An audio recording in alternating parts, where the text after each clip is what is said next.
Welcome back. You are watching The Core, coming to you live from Channels Television Studios in Abuja, and we are discussing the Nigerian media. Now, you can join the conversation on our social media handles, Twitter at Channels TV, or my personal handle at Kadria Ahmed.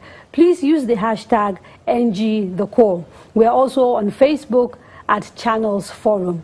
Now, before the break, we had started talking about the issues that the media face in Nigeria, and the sustainability, lack of funding came up clearly as a big challenge.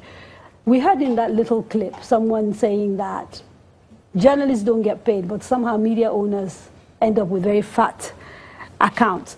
So what is the problem, in your opinion, about why the media here seems to be so poor? As I said earlier, I think the crisis in the media, and whether we like it or not, I think there is a serious crisis.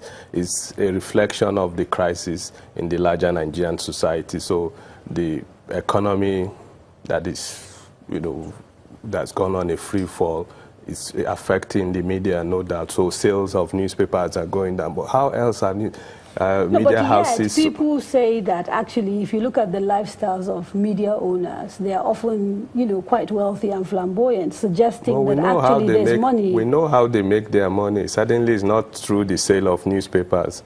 In some cases, adverts. The adverts, if you go to some of these countries, maybe South Africa, where you have an independent private economy, people can afford to advertise in newspapers. You have specialty magazines on gardening and all kinds of things, and people subscribe and pay. Even online, now I'm doing a research, you would see that a lot of people would, comparing Nigeria to South Africa, for example, people over there will be interested in paying for newspapers online as long as the quality is good. Here, the situation is different. So what is that to do with, in your view, Senator? Is it our education? Is it the fact that people don't respect the media? They don't think that they're getting, if you have a product and the people have got to want your product, what is the challenge in your view?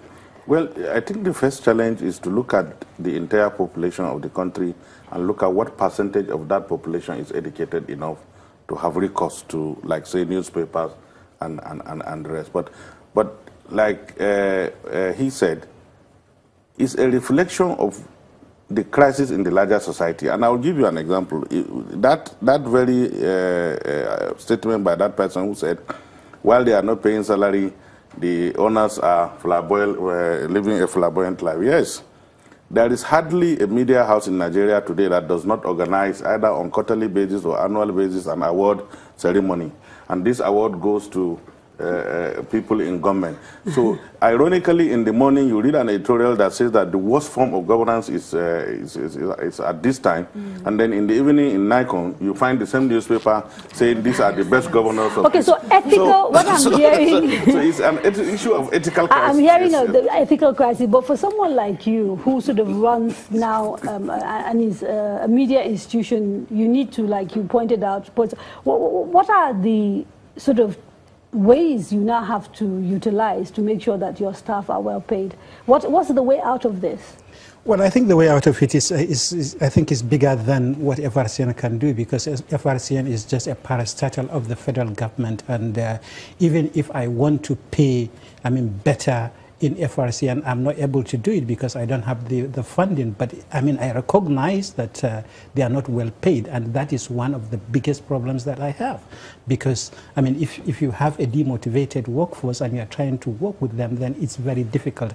That is not to say that they are not. There are no excellent journalists. Yes, there are, but I think you need to make sure that they are self-sufficient in a way. Nobody can give you money that can be self-sufficient, but at least something that is comparable to anywhere if you want them to produce that kind of journalism. I'm going to bring in the audience very soon, but before I do, Aisha, quickly, we often hear this argument, and yet the counter-argument to that has always been, don't do journalism then if you know you're not going to get paid. So don't go into a job where you're not getting paid and you're relying 100% on, if you like, kickbacks and selling stories to make a living. Does that make sense to you? No, it doesn't. Okay.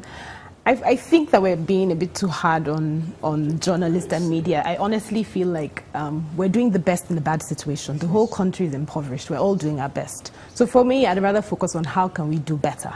I think we know all the mistakes. But I mean, in terms of quality, I would like our journalists and media to spend more time on investigative pieces. I know that costs money, but we need the kind of journalism where people are taking months to sort of investigate. And that's what people like Osiwa and other funders are now noticing, that, look, there's a gap in the media, in journalism. And if we want quality investigations, we're going to have to fund them. That's one. For me, I also think the media needs to be more creative. Your audience is online now. Your audience is younger. They're getting their news, and they're getting in very different ways than the traditional format of text. People want Snapchat, people want videos. How are the media houses innovating around that? Maybe if they hook these young crowds, they will be more amenable to paying something for that. So for me, let's be creative. But we're doing the best with a bad situation. Okay, so let me try and bring in members of the audience. Who wants to jump in on this particular issue of the lady in red, and then we'll go to the gentleman. Please introduce yourself, and please make your comments short. Thank you. Thank you. My name is Juliet Kego, and my contribution is, I think I want to just go off what Chidonuma had talked about, that it reflects the bigger problem in the society. And number one, the skill set. Our education, our public education is in crisis. So that reflects in the quality of journalism that we're getting. We talk about governance and the lack of priorities. The Senate, for instance, has like a budget of 125 billion. You know, the universal basic education has 95 billion. So when you look at that, it shows you clearly what's going to happen in all the profession, in teaching, in journalism, and all of that.